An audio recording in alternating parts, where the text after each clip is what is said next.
Hi guys, this is Abhinav and today I'll be doing a small session about how to edit bird photo.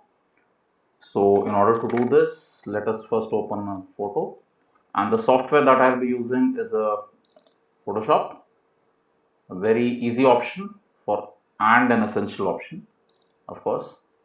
So let us first open some of my photos. To be noted, these photos have already been clicked into raw format, so that makes life a bit easy for me.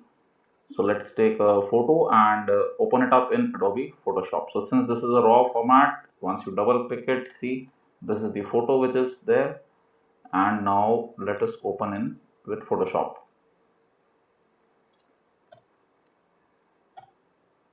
So here it comes.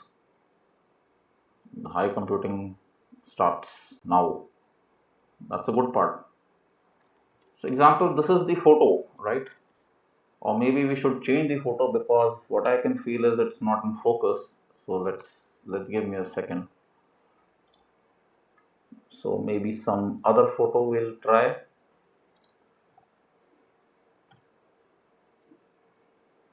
So this is one of the reason we have to select photos, open and check and then do the edits. Better. Now it is better. Right. So this is the photo first of all. So for Instagram posting or Facebook posting, we use the edit and everything. So let's see how it happens. Let me switch it off, the highlighters.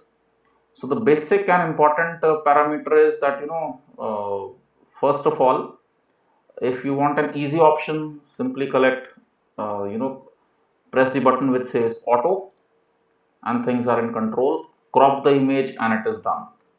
But I would rather prefer to do it manually, but I'll show you both the options how we can do it. So even if you start with an auto, step one is, the let the machine work on something. This is just to save time, or else you can do it manually. Step two, I would rather prefer the cropping area which I want to select.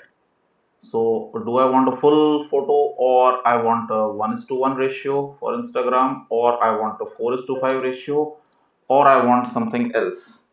So that entirely depends on me and my preferences. So let me go with a 4:5 ratio and let us take the subject first. So removing the dead space and of course taking the subject into the frame. So this is almost composing the frame like this. So yeah, so dead space is almost all removed from the frame. Here it is slightly down. So this could be as per your individual choice. So this is how it happens, right? Simply press the enter button and now you can see the frame is there, which is not sharp, which is not, which is grainy. You can see all those ISO grains, high ISO problems. So how to solve it up? The first thing is I would select the masking option.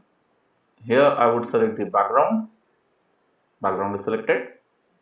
Now I would play with the exposure part, wherein I would like to increase it or reduce it as per my choice. So I would prefer to reduce it a bit so that the color tones become a bit easy. For the contrast, again, you can see that how it can make a change into the scene. I'll reduce the shadows or I'll increase the shadow depending on my personal choice and of course the scene which is there. I'll come down to sharpness part, will reduce it like this. The noise reduction, again I'm slightly increasing it up to give a beautiful smooth blur effect. I'll reduce the texture a bit and reduce the clarity a bit in this case. So step one is complete for me, right? I can play with the temperatures. You can see the color temperature, how it is changing. So as of now, I'll keep it 0. I don't want to change it. That's my personal choice.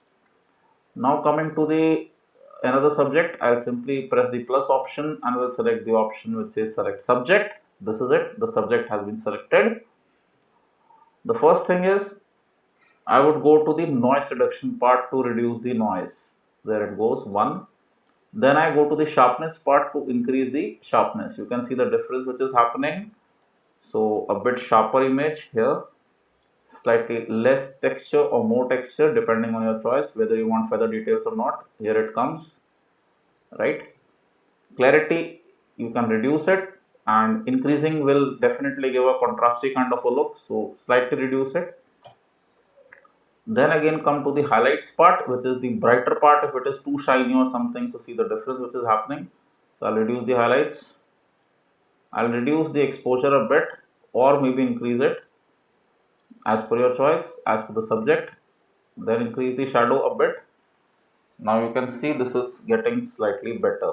Play with the blacks, reduce the whites to reduce the overall grain. Try to increase the exposure now, better, slightly better. Increase the sharpness furthermore and see the difference. This is happening. Now again do the texture part. Slightly add some texture or remove some texture to get to the details which is happening here.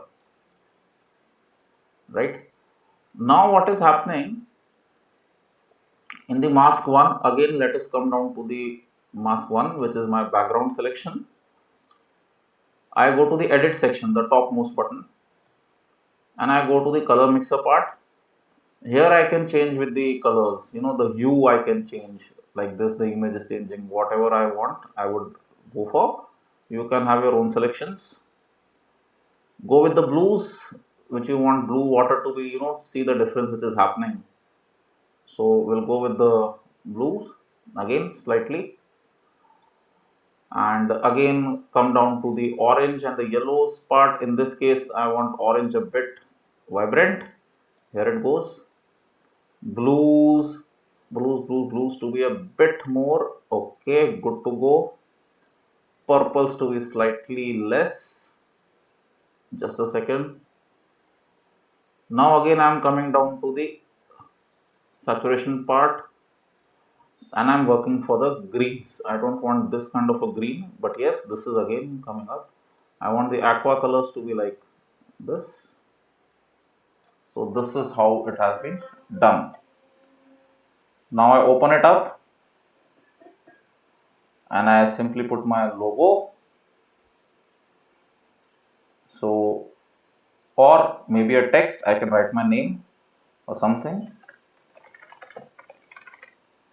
So here you can select the font, text, color, etc. as per your choice. So for me white is okay, visible. I simply select, go to this option, and just a second, selecting, and use the arrow key to place it. The logo is getting placed now like this. Fair enough. And I'll simply say export as small file size, export, and I simply keep it here in my folder. So what has happened now, the original image and